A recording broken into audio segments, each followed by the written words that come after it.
Hello students, this is Dr. Davidson and I want to walk you through filling out the lesson plan assistance and the lesson plan observation event.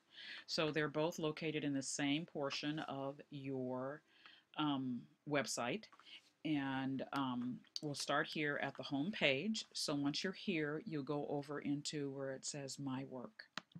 You click on My Work. Come on now. There we go. And you'll see that you have several offerings here. You have the lesson plan offering, unit builder offering, and recent files. You needn't worry about recent files, and unit builders, my term 3s and 4s, we'll be worrying about them. So here you have the lesson plan assistant. So what you want to do is you want to push create, and you will label a new lesson plan. Because I already have several tests on here, I'm not going to write a new title. I'm going to go to one that I have already titled. So here it says new. Once I title it, now I will get this screen, which is how you go about building a lesson plan. Here you have a drop-down menu that asks you to fill out what language, what subject matter will this lesson plan be in.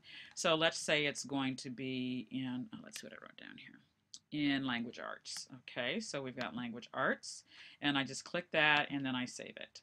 Then it asks what are the goals. Here you're going to have to write the goals for this lesson, but I don't want you to write that right away. I want you to finish going through your several other portions before you get through this particular portion of the lesson plan assistant.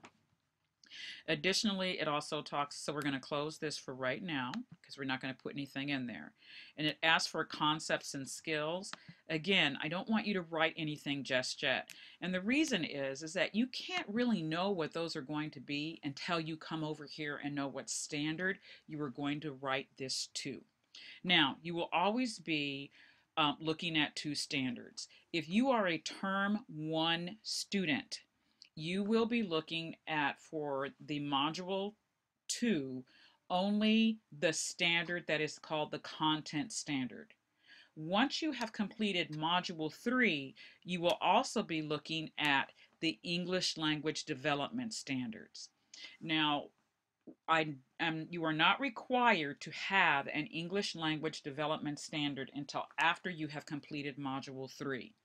Once you have done that, every single lesson plan that you submit must have a content standard and an English language development standard. And the reason you need to have both of these is you are also going to be getting your certification in what's called SEDI, or sheltered instruction, that says you as the classroom teacher know how to construct a lesson in English to help develop language for students that have English as their second language. So let's go ahead and look and see what you need to do first.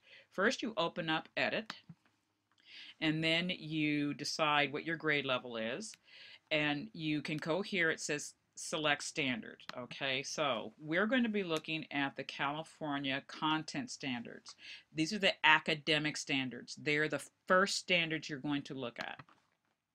So we're doing English language arts, and let's say we're doing 3rd grade, and let's say that we are going to be doing a reading lesson. And in this reading lesson, we are going to be looking at word analysis, reading comprehension, or literary response. So we have to decide which one of these things this particular lesson, this one lesson, is going to be focused in on. So let's say that we decide to do word analysis. So we're going to open this up now, and it's going to say, so what do you want to do in word analysis? We are now looking at decoding and word recognition, and we are looking at vocabulary and concept development. In word analysis for fluency and systematic vocabulary development, this is the concept. Students understand the basic features of reading. They select letter patterns and know how to translate them into spoken language by using phonics, syllabication, and word parts. They apply this knowledge to achieve fluent oral and silent reading. So now we know what the concepts are going to be and what the overall goal is going to be. We know that the students are going to be looking at word recognition and being able to use perhaps phonics in this lesson or word parts in this lesson in order to improve their oral and silent reading. So now, since we know what the big picture is, let's get down more specifically to what the lesson is going to be about. So let's say that the lesson is going to be on decoding and word recognition. In that, what are we going to do in this one lesson? So it could very well be that we've decided that for this one lesson that the students are going to be able to decode multisyllabic words. All right, so if that's what we're going to do, we click this and then we say we've chosen the standard. So now we know that the students will be able to use systematic vocabulary recognition techniques to decode regular monosyllabic words. We're now going to add this to the lesson plan. Okay, so here it is. We've added it right here. Strategies and application, excuse me, we've added it right here. Reading, one word analysis, fluency, and systematic vocabulary development. We know that we're doing decoding and word recognition, and we know what we're going to be doing. We're going to decode regular monosyllabic words. If we pick the wrong standard, let's say that we're not going to be doing this one, we just remove it. Okay, and if we're not going to be doing this one, we just remove it. So this one standard, we're only going to be dealing with, how did I delete the whole thing? English. Let's go back. Let me go back and pick it up again. Oh, here it is right here. All right, so this is the one standard that we're going to be working with for the content, but we are not through now. We are not done editing. We need now to go back to this page and we need to look at the California English Language Development Standards. These standards are different.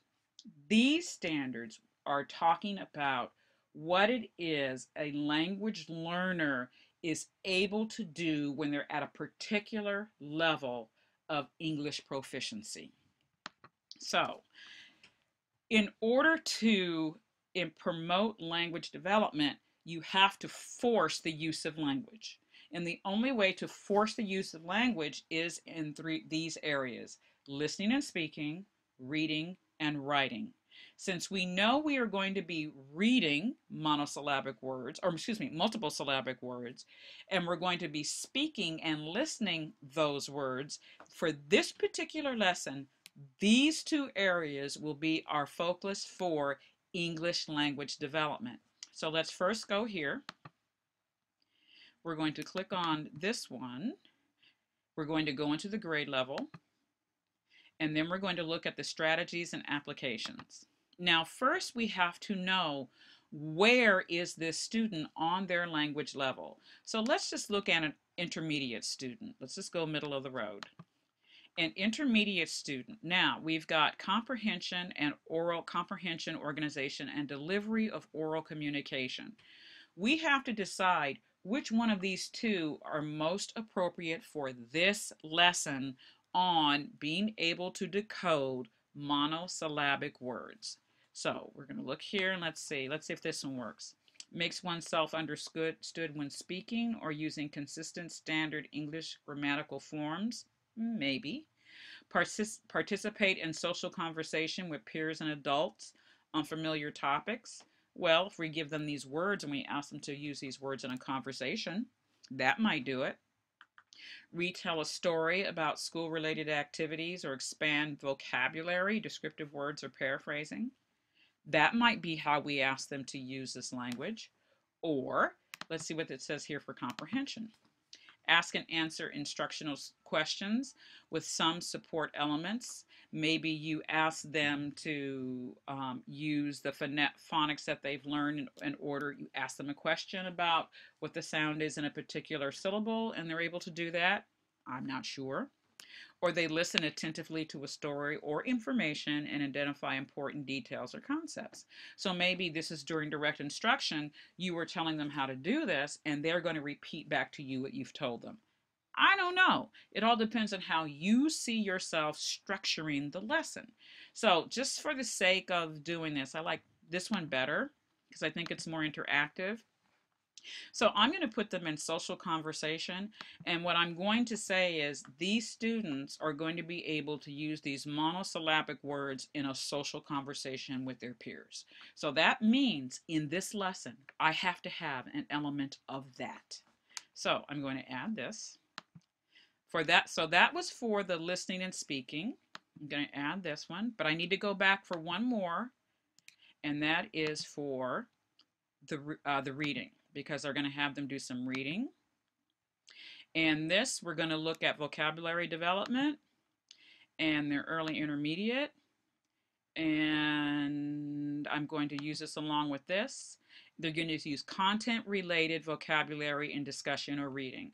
This will fall directly into them using the multiple syllabic words that I'm going to ask them to identify in the story in conversation with their peers. So now I know that this lesson is going to focus on this syllabication.